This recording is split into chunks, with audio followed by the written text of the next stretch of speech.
नमस्कार, मैं प्रवीण अलावत हूँ। आप 90 डिग्री देख रहे हैं।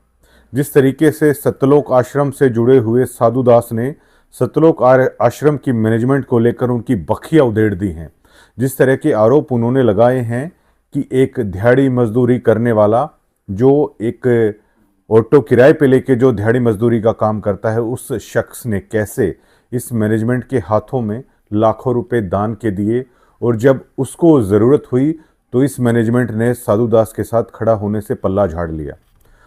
अब जो आश्रम के तनख्वाही पत्रकार हैं और जो 4 फरगुल्ले बार बार 90 डिग्री को लेकर वीडियो बना रहे थे, तो उन फरगुल्लों को हम कहना चाहते हैं कि अब इस मुद्दे पर आप लोग खामोश क्यों हैं। साधु दास ने सीधा सीधा अमन दास पर ये आरोप लगाए हैं कि अमन दास ने उन्हें आश्वासन दिया था। उन्होंने न केवल उनकी बल्कि सरपंच की भी बेइज्जती की। सतलोक आश्रम की फरगुल्ला कमेटी ने संत रामपाल जी महाराज के आदेशों की भी धज्जियां उड़ा दी। संत रामपाल जी ने खुद जबकि ये कहा था कि साधुराम का मकान पहले से भी बेहतरीन तैयार कीजिए। अब सबसे बड़ा सवाल ये खड़ा होता है कि जो इंसानियत मानवता को लेकर हजारों लाखों दावे आए दिन सतलोक आश्रम की तरफ से किए जाते हैं, ग्राउंड पर जब उसे देखा जाता है तो उसका कोई आधार दिखाई नहीं देता है। अब आप ये देखिए कि किस तरीके से जो आम भक्त हैं वो ब्याज पर भी पैसा लेके सतलोक आश्रम को दान कर रहे हैं। दिहाड़ी मजदूरी, अपनी मेहनत की कमाई का पैसा भी सतलोक आश्रम को दान कर रहे हैं। सतलोक आश्रम में उन भक्तों की खून पसीने की कमाई भी जा रही है।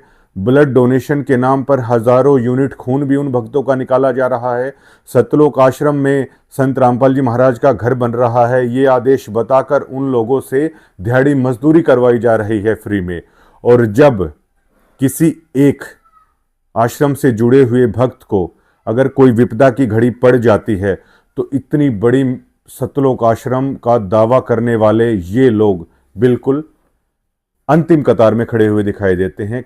किसी का भी साथ है ये लोग नहीं देते।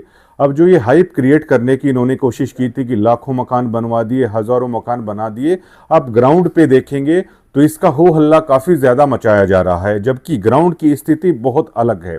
झज्जर जिले में आप देखेंगे कि झज्जर जिले में जो मकान इन्होंने बनाए हैं, जो हमें पता है, एक दुलेहड़ा में मकान बनवाया था, एक डिग्गल में मकान बनवाया था। इसके अलावा कहीं पर भी सतलोक आश्रम की तरफ से ज्यादा कुछ है वो नहीं किया गया है, लेकिन हाइप इतनी ज्यादा देने की कोशिश की जाती है। और जबकि हरियाणा में बहुत सारे समाजसेवी ऐसे हैं, मैं झज्जर जिले में बहुत सारे समाजसेवी ऐसे बता सकता हूं जिन्होंने इस मैनेजमेंट से ज्यादा है गरीब लोगों के घर बनवा के दिए हैं, लेकिन इनकी तरह हो हल्ला किसी ने नहीं मचाया। और उन समाज सेवी लोगों ने घर बनवाए हैं तो उन्होंने ये कहा है, चाहे वो राजनीतिक आदमी हो चाहे कुछ भी हो, इनकी तरह पर्दे के पीछे का खेल उन्होंने नहीं खेला है। लेकिन अब आश्रम के फरगुल्ले आखिरकार खामोश क्यों हैं? इस वीडियो के आने के बाद सतलोक आश्रम आखिरकार जवाब क्यों नहीं दे रहा है? क्या अब उनके तनख्वाही पत्रकारों के कैमरे में वो ताकत नहीं है कि इस बात पर वो क्या जवाब दें? क्या जो वो फरगुल्ले बार बार वीडियो में आके जो दावा करते थे, क्या अब उनकी जुबान है वो काम नहीं कर रही है? क्या अब आप लोगों की महाशय मानसिक स्थिति किस प्रकार की है मैं समझ सकता हूं। और जब आश्रम से जुड़े हुए लोग ही आप लोगों पर सवालिया निशान उठा रहे हैं तो अब शायद वो दिन ज्यादा दूर नहीं जब आप लोगों की असली असलियत हरियाणा की, इस देश की जनता के सामने आने में ज्यादा वक्त नहीं लगेगा। शुक्रिया।